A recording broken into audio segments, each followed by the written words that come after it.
नमस्कार, मैं प्रभात रंजन दीन। आज 1 मई है। आज मजदूर दिवस है।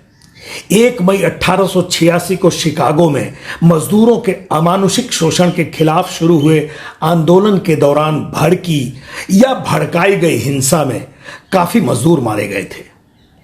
यानी मजदूर दिवस को हम मजदूर श्राद्ध दिवस कह सकते हैं।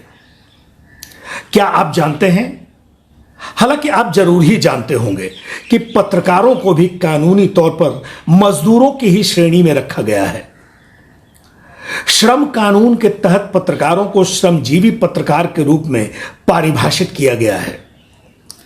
जिस तरह सरकार और सरकारों ने मजदूरों को लावारिस छोड़ रखा है, उसी तरह सरकारों ने श्रमजीवी पत्रकारों की भी हालत कर रखी है। जो पत्रकार मजदूर की तरह खटते हैं वे जिंदगी भर भटकते हैं, और जो पत्रकार नैतिकता और ईमानदारी को झटकते हैं वे अखबारों और चैनलों के मालिक तक बन बैठते हैं। जो अखबार के मालिक नहीं बनते वे बड़ी पूंजी के मालिक बनकर अपना दलाल धर्म निभाते रहते हैं। व्यवस्था के खिलाफ वालों से भी झटकते हैं और व्यवस्था के पक्षकारों से भी वसूलते हैं। रह जाते हैं श्रमजीवी पत्रकार जो फाका कशी और उसूलों से पेट के बजाय आत्मा भरते हैं और मरते हैं। जिस तरह मजदूरों का कोई आधिकारिक आंकड़ा सरकार या सरकारों के पास नहीं है, ठीक उसी तरह पत्रकारों का भी कोई आधिकारिक ब्यौरा उपलब्ध नहीं है। सरकार चाहती भी नहीं कि उनका आधिकारिक आंकड़ा रहे और माथापच्ची बढ़े।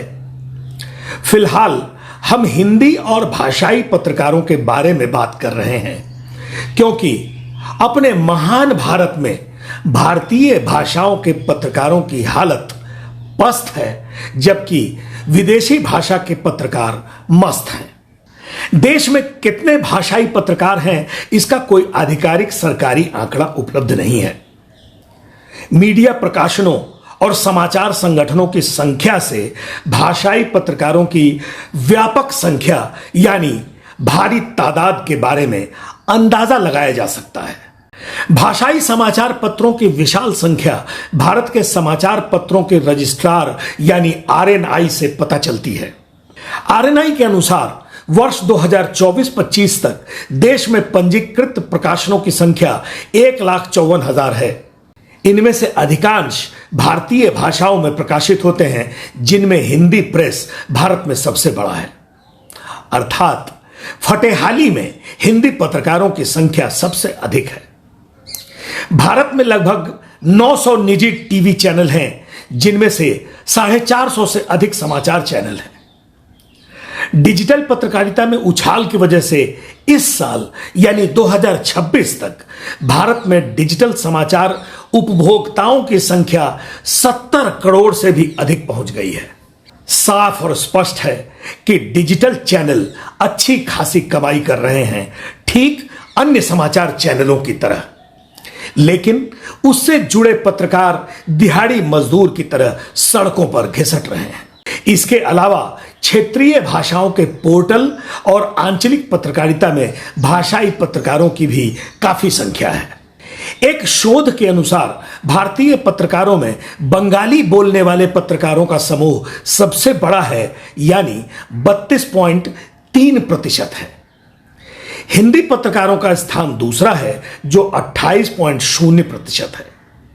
इसके अलावा गुजराती, मराठी, कन्नड़, तेलुगु, तमिल, मलयालम और उर्दू पत्रकारिता में भी पत्रकारों की संख्या अच्छी खासी है। इन पत्रकारों के बारे में सरकार और सरकारें कभी सुध नहीं लेती। बस नेता अपना नाम छपवाने के लिए पत्रकारों का इस्तेमाल करते हैं और उन्हें अपनी ही तरह भ्रष्ट बनाने का मार्ग प्रशस्त करते रहते हैं। खैर, मजदूरों के प्रति भारत सरकार और राज्य सरकारों की मक्कारी को देखते, समझते और भोगते हुए न्यायपालिका का भी ख्याल आता है कि न्याय मठों ने हम मजदूरों के लिए कभी मानवीयता और न्यायप्रियता से सोचा है क्या? कभी नहीं सोचा। लेकिन क्यों नहीं सोचा? इसी सोच विचार के क्रम में सर्वोच्च न्यायालय के एक फैसले का बेजोड़ संदर्भ सामने में आ गया। घरेलू कामगारों के लिए न्यूनतम वेतन की मांग वाली जनहित याचिका 29 जनवरी 2026 को सुप्रीम कोर्ट ने खारिज कर दी थी।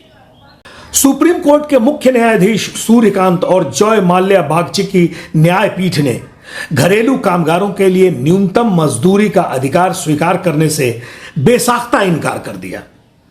इस इनकार से यह सनद हुआ कि न्याय मठ आखिर किसके पक्ष में है। घरेलू कामगारों के लिए न्यूनतम मजदूरी का कानून बनाने की मांग खारिज करते हुए न्यायाधीशों ने बेजोड़ तर्क दिया कि अगर न्यूनतम मजदूरी तय कर दी गई तो लोग घरेलू कामगार रखना बंद कर देंगे। अनधिकृत आंकड़ों के अनुसार भारत में 5 करोड़ से भी ज्यादा घरेलू कामगार हैं। उनकी स्थिति काफी दयनीय है। 12 से 14 घंटे काम करने के बाद भी उन्हें बमुश्किल 7 से 8 हजार रुपए मिलते हैं। न्याय की उम्मीद में ही सुप्रीम कोर्ट का दरवाजा खटखटाया गया था, लेकिन न्याय की उम्मीद धराशायी हो गई। मुख्य न्यायाधीश ने अपने फैसले में एक और बात कही कि देश में औद्योगिक विकास मजदूरों की ट्रेड यूनियनों के कारण अवरुद्ध हो गई, जबकि आधिकारिक तथ्य यह है कि भारत में कारखानों के बंद होने की मुख्य वजह पूंजीपतियों की तीव्र प्रतिस्पर्धा और धन कमाने के अलग अलग स्रोत आजमाने की हवस रही है।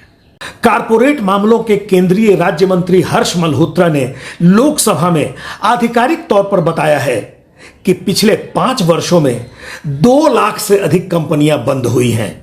इसकी वजह ट्रेड यूनियन नहीं, बल्कि विलय, रूपांतरण, विघटन या कंपनी अधिनियम 2013 के तहत आधिकारिक रिकॉर्ड से उनका हटाया जाना मुख्य वजह रही है। यह पूंजीवादी प्रतिस्पर्धा और पूंजी की भूख के ही परिणाम है। मालिकों के मुनाफे की हवस के कारण मजदूरों की जानें लगातार जा रही हैं। उसके लिए कौन जिम्मेदार है, यह कौन तय करेगा?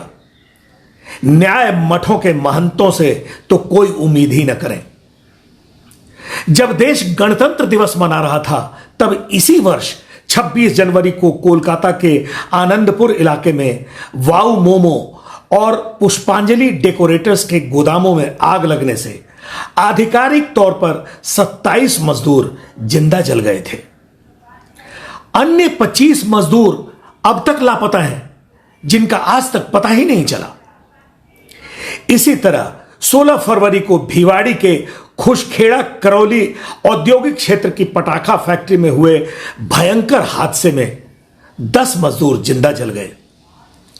उसी दिन यानी 16 फरवरी को ही फरीदाबाद के मुजेसर औद्योगिक क्षेत्र में एक केमिकल फैक्ट्री में शॉर्ट सर्किट के कारण लगी आग में 42 मजदूर बुरी तरह झुलस गए।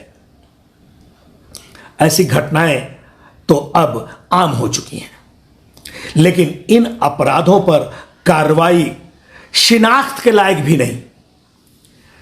न्याय सिद्धांत के नजरिए से देखें तो मजदूरों की ऐसी मौतें पूंजीपति मालिकों द्वारा की जाने वाली निर्मम हत्याएं हैं, लेकिन इन हत्याओं की सजा बिल्कुल नहीं होती। श्रम मंत्रालय की रिपोर्ट ही बताती है कि पिछले 5 वर्षों में 6500 मजदूर फैक्ट्री, खदानों और निर्माण कार्य में हुए हादसों में अपनी जानें गंवा चुके हैं। इसमें से 80% हादसे कारखानों में हुए हैं। कारखानों में होने वाली मौतों में 20% की बढ़ोतरी हुई है। साल 2017 और 2020 के बीच भारत के पंजीकृत कारखानों में दुर्घटनाओं के कारण हर दिन औसतन 3 मजदूरों की मौत हुई और दर्जन भर से अधिक मजदूर घायल हुए। 2018 और 2020 के बीच कम से कम 3,331 मौतें दर्ज की गईं।